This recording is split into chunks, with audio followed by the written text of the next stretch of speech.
Hello, as you can see I have just died, but that doesn't matter. Right now we're gonna talk about this indie game that I really like. It's called Astor, Blade of the Monolith, and I'm just gonna be giving a few critiques about it. It is an indie game, so you would expect a few bugs or minor things. It's really a good game so far. But there are a few things about this game that I do think could have been done better. The first thing I'm going to go over is the combat. So we'll talk about the game mechanics.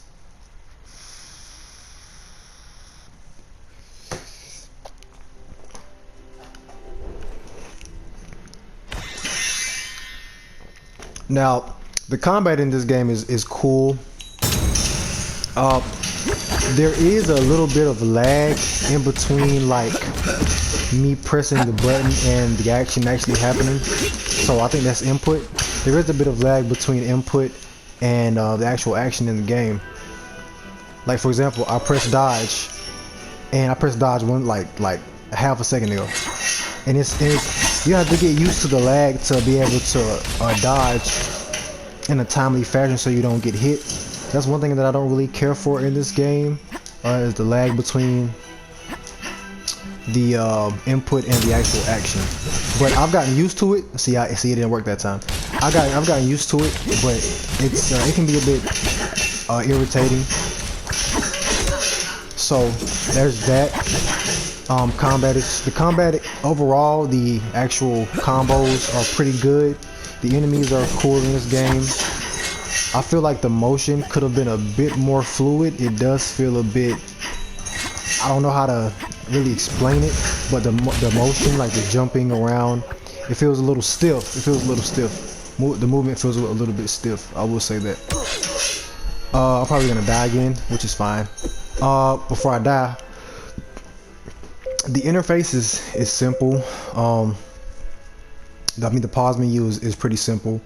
They have the start from checkpoints, the tutorial. The tutorial is actually really good. It tells you about everything you need to know about. Me personally, I like games that have enemy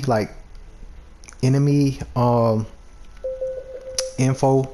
Like when you can go into like the settings and see enemies, their moves, where they're typically found at. I know that's more so found in like monster hunting games and other games of that nature, but that's a thing that I like in video games. And I died, so we'll start over. And there's also a skill tree. I do believe I'll be able to show that skill tree if I go back. I should be able to show it.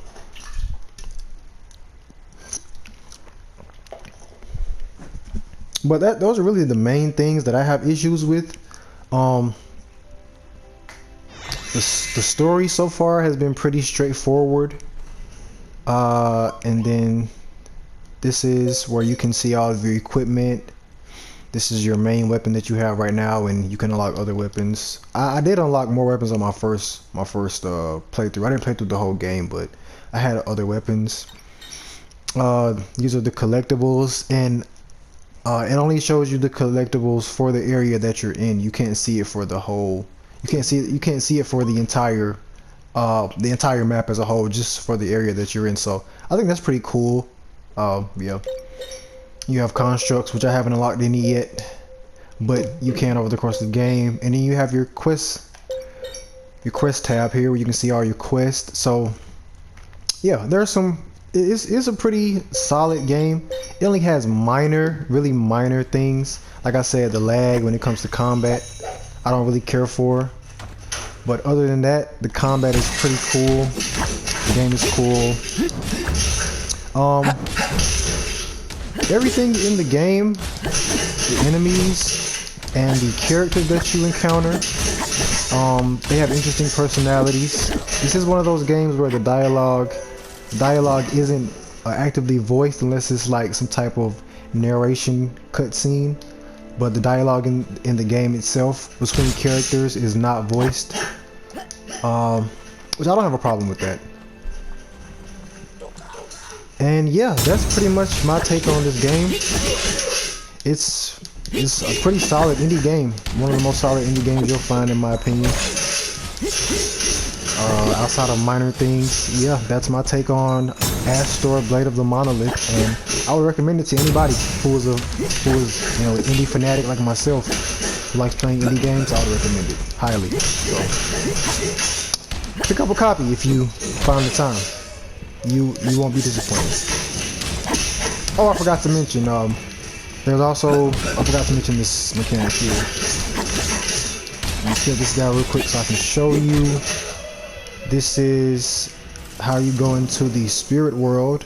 Oh no, this is your this is how you can see your objective, your quest objective. You just follow these little things, this little shiny thing.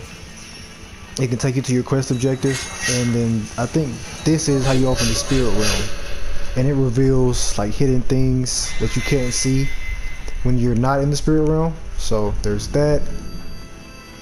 And yeah, oh wow, these things are everywhere. Oh my goodness. Okay, let me just get away from them. And I ran into a cutscene. I did not know this was gonna happen. But yeah, that's my take on Astor, Blade of the Monolith. So, oh, see, this is one of the narration parts. I didn't have any health.